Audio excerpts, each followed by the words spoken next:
হিমন্তই মাৰিলে মিহি নিৰ্বাচনী যাদু ধৰাশায়ী বিৰোধী শিবিৰ। এই কথাষাৰ কিয় ক'লোঁ মই জানিবলৈ এই ভিডিঅ'টো আপোনালোকে চাব লাগিব। নমস্কাৰ দৰ্শকসকল, আজি পুনৰ অন্য এটা ৰিয়েকশ্যন ভিডিঅ'ৰ মাজলৈ আপোনালোকক স্বাগতম জনাইছোঁ। মুখ্যমন্ত্ৰী ডক্টৰ হিমন্ত বিশ্ব শৰ্মাই যেন বাজেট অধিৱেশনত বাজেট দাখিল কৰি বিৰোধী শিবিৰৰ ওপৰত মিহি নিৰ্বাচনী যাদু নিক্ষেপ কৰিলে। প্ৰত্যক্ষভাৱে কোনেও এই বাজেটখনৰ বিৰোধিতা কৰিবলৈ সাহস কৰা নাই। কিয় সাহস কৰা নাই সেই কথা আমি পিছত আলোচনা কৰিম।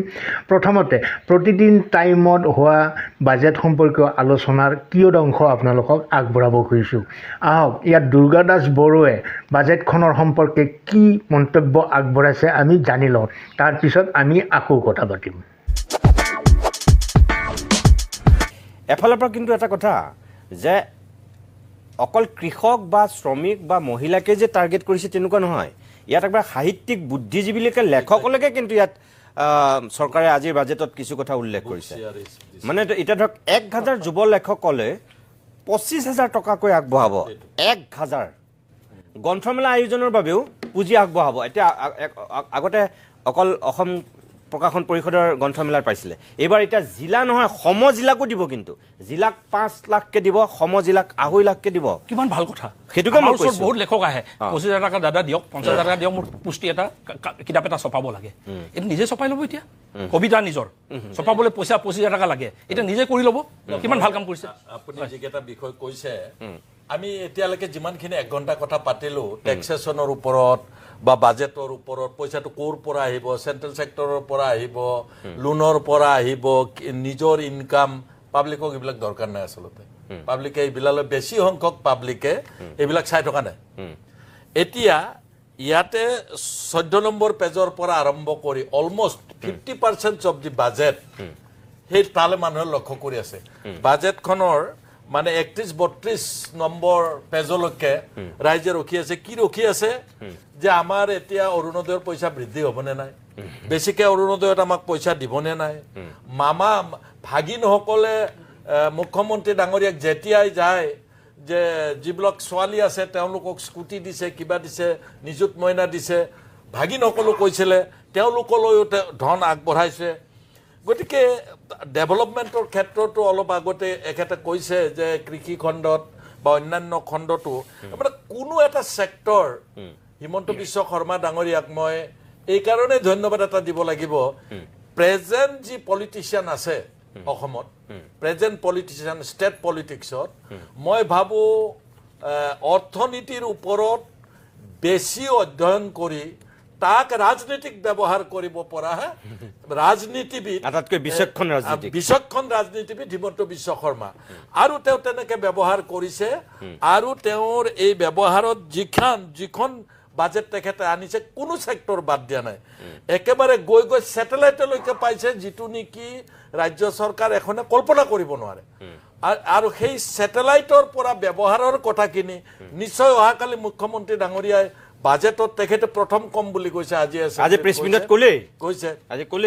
গতিকে তেওঁ যিটো লাইনত লৈ যাবলৈ চেষ্টা কৰিছে, এটা ছেক্টৰো তেখেতে ভোটাৰসকলক আৰু মানে যিসকলে বিচাৰিছে, আপুনি যিটো কৈছে মই আচৰিত হৈছোঁ, মই ভবা নাছিলোঁ যে তেখেতে আহি যিটো কিতাপ পঢ়াৰ কাৰণে বা গ্ৰন্থমেলাৰ লেখকৰ কাৰণে 1000 লেখকৰ কাৰণে যিবিলাক আনিছে, 25,000কে দিব। এই কথাবিলাক ভাবিব নোৱাৰে। এতিয়া কোনেও নভবা কথা আপুনি এটা কথা চাব, আমাৰ যিবিলাক মেডিকেল কলেজ আছে সেইবিলাকতো আছে। স্পেচিয়েল কেঞ্চাৰ 9খন কেঞ্চাৰ কলেজ খুলিছে, সেইটোতো হয়েই। এতিয়া ইয়াতে এটা মেচিন আনিব 550 কোটি টকা। প্ৰথমখন ৰাজ্য হ'ব প্ৰটন থেৰাপি কেন্দ্ৰ, ইষ্টাৰ্ণ ইণ্ডিয়াৰ প্ৰথম। তাকেতো প্ৰটন থেৰাপি কেন্দ্ৰ। এইটো যদি মুখ্যমন্ত্ৰীৰ মতে প্ৰাইভেটত আছে, কিন্তু চৰকাৰী হস্পিটেল ভাৰতবৰ্ষৰ ভিতৰত ফাৰ্ষ্ট, তেওঁ সেইটো কথা কৈছে। নহয়, মই এইটোৰ পৰা এইটোৱে বিচাৰিছোঁ, আজি UP আদিত যোগী আদিত্যনাথে যিটো ৰিলিজন মানে এইটো কি কয় টুৰিজিম, ৰিলিজন টুৰিজিমত হিচাপটো সঁচা মিছা মই নাজানো 3 লাখ কোটি টকা য'ৰ পৰা আৰ্ণ কৰিছে ৰাজ্যখনে মাত্ৰ medical মইতো tourism। ভাবো প্ৰটন থেৰাপি যদি ইয়াত আহে মই ভাবো আমাৰ এই নিয়াৰেষ্ট ষ্টেট কেইখনটো বাদে কেতিয়াবা বোম্বে দিল্লীৰ পৰা ইয়ালৈ আহিবলগীয়া হ'ব পাৰে ৰোগী আজি যেনেকে অৰ্থপেডিক্সৰ ক্ষেত্ৰত বিশেষকৈ পাটনা অৰ্থপেডিক্স সবে পাটনালৈ গুচি যায় কিন্তু আজি যদি তেনেকুৱা স্পেচিয়েলিটিটো আনিব পাৰে এই বিষয়সমূহ কিন্তু হিমন্ত বিশ্ব শৰ্মা ডাঙৰীয়াক আজিৰ দিনটোত অন্য ৰাজনৈতিক দলে উলাই কৰিব পৰা অৱস্থা মেডিকেল টুৰিজম আৰম্ভ হ'ব।